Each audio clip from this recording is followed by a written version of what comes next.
Hello, नमस्ते, सत श्री अकाल, आदाब। मेरा नाम है भारती कुमार और आज ये मेरा फर्स्ट वीडियो है।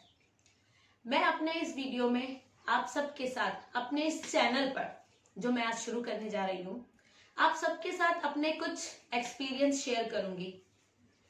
हम सभी मदर्स के लिए है ये वीडियो, सभी मदर्स के लिए। और मदर्स के लिए स्पेशली इसलिए है क्योंकि मदर्स हर वक्त अपने बच्चों की पढ़ाई को लेकर कहीं ना कहीं टेंशन में होती हैं। आपकी उसी टेंशन को कम करने के लिए मैं आई हूँ। इस चैनल को खोला है मैंने आप सबके लिए, सभी मदर्स के लिए, स्पेशली छोटे बच्चों की मदर्स के लिए। जो मदर्स अपने बच्चों को खुद नहीं पढ़ा पाती हैं, उनको मैं ये बताऊंगी कि अपने बच्चों को कैसे पढ़ाया जाता है। क्योंकि हम सभी चाहते हैं कि हमें अपने बच्चों का स्टडी लेवल पता रहे, और अगर हम लोग खुद से अपने बच्चों को पढ़ाते हैं तो लिटरली मानिए कि हमें अपने बच्चों का स्टडी लेवल पता रहता है। हमारे बच्चों में क्या खूबियां हैं, क्या कमियां हैं, हमें सब कुछ पता होता है। और सबसे बड़ी बात कि हमारा पैसा बचता है। तो मैं आपको बता दूं कि मेरे बच्चे कभी ट्यूशन नहीं गए, नेवर। मैं अपने बच्चों को खुद ही पढ़ाती हूँ। और मेरी बेटी आज 9th क्लास में है और उनको मैंने हमेशा से खुद ही पढ़ाया, अपने तीनों बच्चों को। तो मैं आपको टाइम खराब ना करते हुए आपको ये बताना चाहूंगी कि पढ़ाते तो सब हैं, बट पढ़ाने का सही तरीका क्या होता है, वो तरीका आज मैं आपके साथ अपना एक्सपीरियंस शेयर करना चाहूंगी। कि मैंने कहीं से सीखा नहीं है और ना ही मैं कोई टीचर हूँ, ना मेरा कोई ट्यूशन सेंटर है, बट मैं आपको ये बताऊंगी कि पढ़ाने का तरीका होता कैसे है। पढ़ाते तो बहुत हैं, सभी पेरेंट्स अपने बच्चों को शुरू में खुद ही पढ़ाते हैं, बट शायद कहीं ना कहीं कोई कमी रह जाती है, और उस कमी को पूरा करने के लिए आज मैं आपके साथ हूँ। तो चलिए बिना टाइम वेस्ट किए शुरू करते हैं मेरा आज का वीडियो।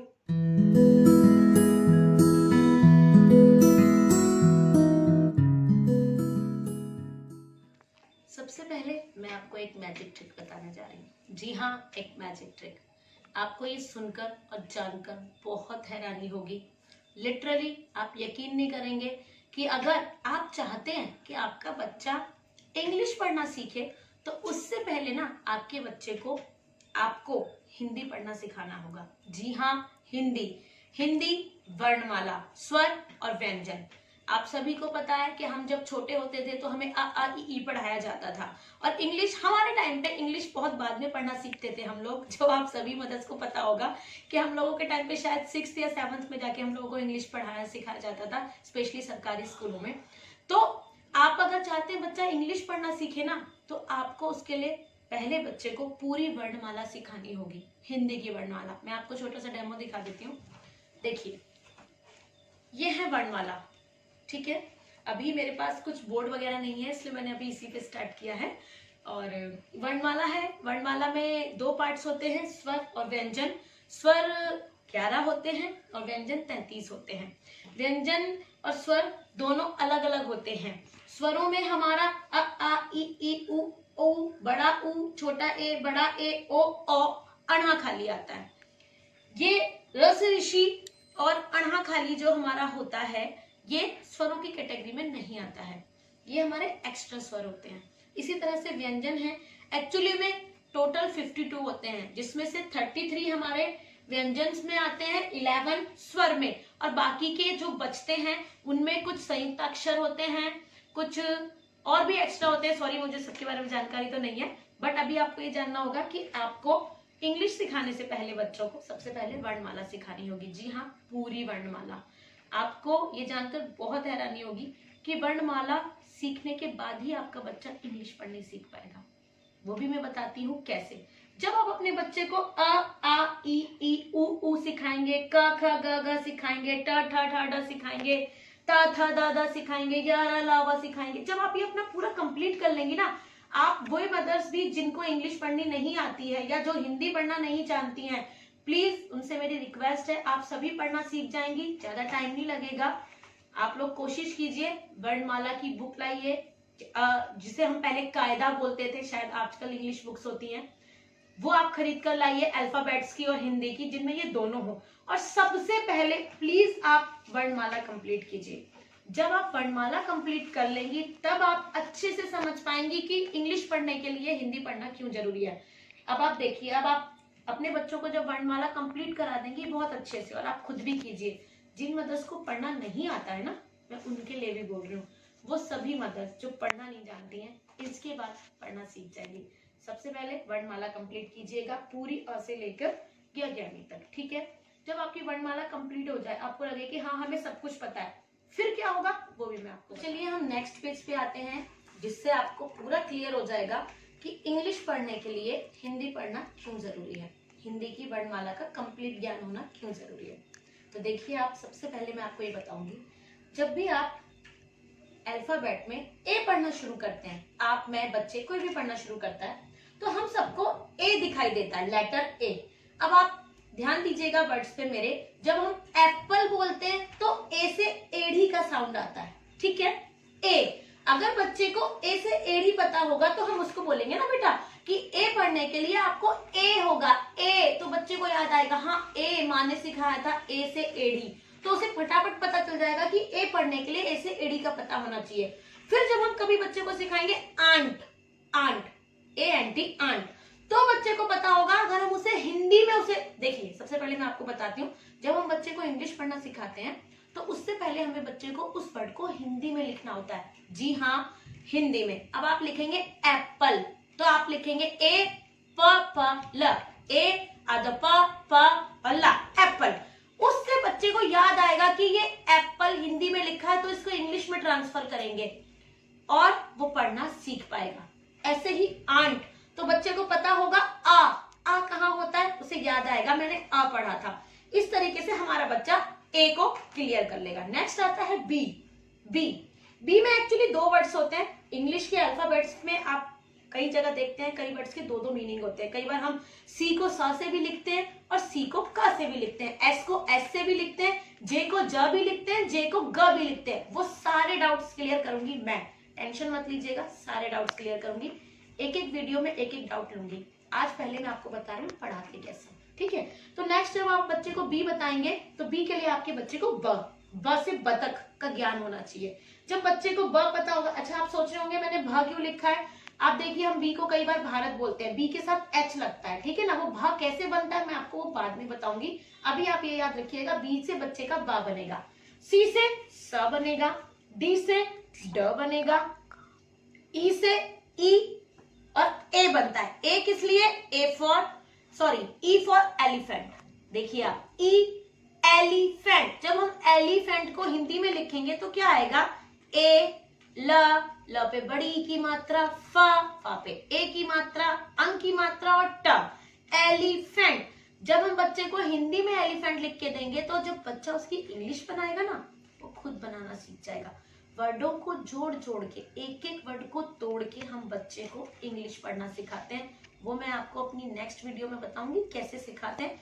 अभी आप बच्चों को वर्णमाला और A to Z का ज्ञान कराइए। ए हो गया, ई और ए, एफ के लिए फ आता है, जी के लिए ज आता है, ग भी आता है। ग कहाँ आता है वो मैं आपको बाद में बताऊंगी। एच के लिए हा आता है, हा से I think horse, hit, hand और कुछ नहीं होता। ये क्लियर है। कुछ वर्ड्स ऐसे होते हैं तो बिल्कुल क्लियर होते हैं जिनमें हमें मतलब प्रॉब्लम नहीं होती, एक ही मीनिंग होता है। अब आता है आई। आई के लिए हमारा ई ही रहता है, specially ice cream, ink pot, ink jet, normal है। जे, ज के लिए भी सिंगल वर्ड आता है, जे के लिए, क के लिए के, एल के लिए ला। ये बहुत नॉर्मल वर्ड है जो आप इजीली बच्चे को बता पाएंगी कि बेटे एम आएगा तो माँ पढ़ते हैं माँ, एन आएगा तो ना पढ़ते हैं, जिससे बच्चा आराम से सीखेगा। वो अपनी आंखें बंद करेगा, उसको बोलिए बेटे ध्यान करो, माँ, माँ से कौन सा वर्ड बनेगा, एम, आप बोलेंगे ना, बच्चे को ना से पता चलेगा एन, बच्चा इजीली सीख जाएगा। यकीन मानिए, इस तरीके को अपनाइएगा और आपको 2 दिन में रिजल्ट मिलेगा। फिर आता है ओ से सिंपल वर्ड बनता है ओ फॉर ऑरेंज। पी से पी और प दोनों बनते हैं। क्यू थोड़ा सा डिफरेंट है क्योंकि बच्चे इसको समझ नहीं पाते, बट अगर आपने बच्चे को बता दिया कि बेटे क्यू को क्यू ही पढ़ते हैं तो बच्चे को कभी प्रॉब्लम नहीं होगी। नेक्स्ट आता है आर से एक ही वर्ड बनता है र। फिर आता है एस से बनता है हमारा स सड़क वाला स। फिर आता है टी से 2 वर्ड बनते हैं टा और ता कब बनता है वो मैं आपको बाद में बताऊंगी। यू से सिंपल या, वी से वा, डब्ल्यू से वा, दोनों से वह ही बनते हैं, इसमें कंफ्यूज मत होइएगा। लेकिन वह को वह कब बोला जाता है, डब्ल्यू के में चेंज कब होता है, और वी को वह कब बोला जाता है, वी कब रहता है, वो सब मैं क्लियर करूंगी। अगर आप मेरे साथ जुड़ेंगे, मेरे चैनल पे बने रहेंगे तो आपके ये सारे डाउट्स क्लियर हो जाएंगे और आप सभी मदर्स खुद भी इस एक्सपीरियंस को ले पाएंगी। एक्चुअली में इंग्लिश बहुत इजी है अगर हम उसे ध्यान से पढ़े तो। हम लोगों को ऐसा लगता है कि इंग्लिश बहुत टफ है और हम लोग कई व को वी बोल देते हैं, वी को व बोल देते हैं, कंफ्यूज हो जाते हैं कि यार इसमें WH वाला आएगा व या वी वाला। अब वी में कई बार बच्चे वैन की जगह W लिख देते हैं, है ना। तो इस प्रॉब्लम्स को सबको मैं क्लियर करूंगी। मेरी हर एक वीडियो में आपको हर बार कुछ नया जानने को मिलेगा, बट उसके लिए आपको मेरे साथ जुड़ना होगा, मेरे चैनल को सब्सक्राइब और लाइक करना होगा। तभी लाइक कीजिएगा जब आपको मेरा चैनल पसंद आए और आपको उससे एक्चुअली में कुछ मिले, ठीक है। आपकी इंग्लिश के बहुत सारी मैजिक्स को, बहुत सारी ट्रिक्स को मैं आपके साथ शेयर करूंगी, बहुत सारी प्रॉब्लम्स को शेयर करूंगी। इंग्लिश में इतने सारे चीजें हैं जानने के लिए जिन्हें जान के आप एक्चुअली में ना हैरान हो जाएंगे कि सच में इंग्लिश में इतना कुछ छुपा होता है। मुझे भी एक्सपीरियंस 10 साल में आया। अब मेरी बेटी 9th में है तो मुझे 9-10 साल का एक्सपीरियंस है, इसलिए मैं आपको बता रही हूँ। नेक्स्ट आता है हमारा एक्स। एक्स को सिर्फ एक्स ही बोलते हैं, वो आपको बच्चे को हिंदी में लिखना बताना होगा।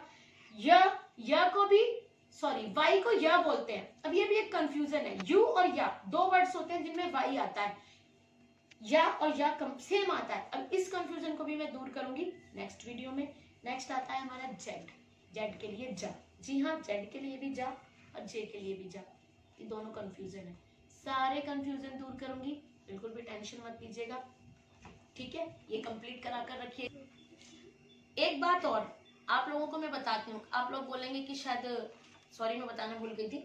कई बार आपने देखा होगा कि हम सी को ना नॉर्मली ही हम सी को सा नहीं बोलते, हम सी को क बोलते हैं। जैसे सी फॉर कैट, है ना। अब आप बोलेंगे कि ये तो साउंड तो स का आ रहा है, हम इसे क क्यों बोल रहे हैं। कैटल, कैट, कॉट एक्सेट्रा बहुत सारे एग्जाम्पल हो सकते हैं। तो ये डाउट मैं पूरा क्लियर करूंगी विद एग्जाम्पल, और ऐसे चुटकियों में आप लोग सीख जाएंगे कि सी को क क्यों बोलते हैं। बट उसके लिए आपको मेरी नेक्स्ट वीडियो देखनी होगी, मेरा चैनल सब्सक्राइब करना होगा, ओके।